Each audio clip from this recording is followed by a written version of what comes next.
မင်္ဂလာပါပြည်ပကိုအလို့အကင်နဲ့သွားမဲ့သူပဲဖြစ်ဖြစ်ခွင့်ပြန်သမားတွေပဲဖြစ်ဖြစ်ပြည်ပထွက်ခေါ်ခွင့်ရှောက်လော်တင်ထားပြီးမှခွင့်ပြုမင်းကြတဲ့အခါမှသာလက်စိတ်ကနေထွက်ခေါ်ခွင့်ရရှိတော့မှာဖြစ်ပါတယ်အဲ့တော့ဒီပြည်ပ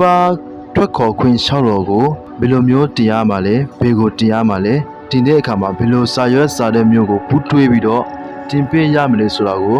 ဒီမှာရှင်းပြထားပါတယ်ပြည်ပထွက်ခေါ်ခွင့်တင်တော့မယ်ဆိုရင်ကိုနိုင်ငံခြားကိုမထွက်ခေါ်ခင်9ရက်လောက်ရုံးဖွင့်ရ9ရက်ပေါ့နော်အဲ့လို9ရက်လောက်အလိုကနေကြိုပြီးတော့တင်ပေးရမှာဖြစ်ပါတယ်တင်ရမယ့်လိပ်စာကတော့ဒီလိုမျိုးနေပြည်တော်အလုသမားညွှန်ကြားရေးဦးစီးဌာနကိုလိမ့်မှုပြီးတော့တင်ပေးရမှာဖြစ်ပါတယ်တင်တဲ့အခါမှာလေလူကိုယ်တိုင်ဒါမှမဟုတ်ပွေစာနဲ့တင်လို့ရတယ်လို့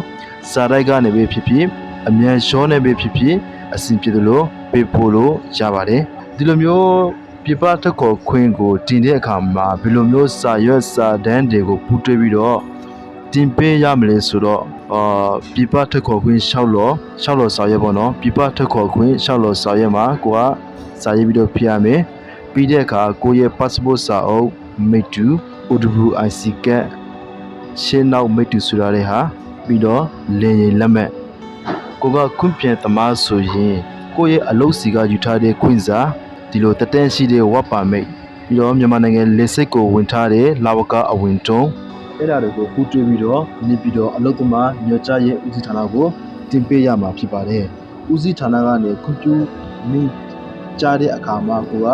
နိုင်ငံဆက်ကိုထွက်ခေါ်ခွင့်ရရှိမှာဖြစ်တယ်အဲ့လိုမျိုးခွင့်ပြုမိကြားတဲ့ဟာကိုဒီလိုရဲ့ဒီလိုမျိုး Safe Migration Telegram မှာဝင်ရောက်ကြည့်ရှုရမှာဖြစ်ပါတယ်ကိုရဲ့နာမည်ပါပေါ့နော်အဲ့လိုမျိုး Safe Migration Telegram channel ထဲမှာကိုရဲ့ဒီလိုမျိုးပြပထွက်ခေါ်ခွင့်စီးပါတော့ဆိုတာကို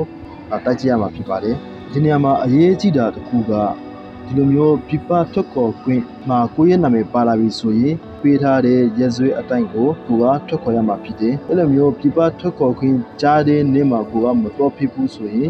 ကျွန်တော်တို့ပြန်ပြီးတော့ပြပထွက်ခေါ်ခွင့်ကိုပြန်လေးစောက်ထားရမှာဖြစ်ပါတယ်ပြပထွက်ခေါ်ခွင့်ကြားပြီဆိုရင်အဲ့ဒီကြားတဲ့နေ့မှာပဲထွက်ဖြစ်နိုင်အောင်ကြိုးစားပါအဲ့လိုမျိုးမထွက်ဖြစ်ခဲ့ဘူးဆိုရင်ကျွန်တော်တို့အစားကနေပြန်ပြီးတော့ပြပထွက်ခေါ်ခွင့်ကိုစောက်ထားရမှာဖြစ်ပါတယ်အားလုံးအဆင်ပြေကြပါစေ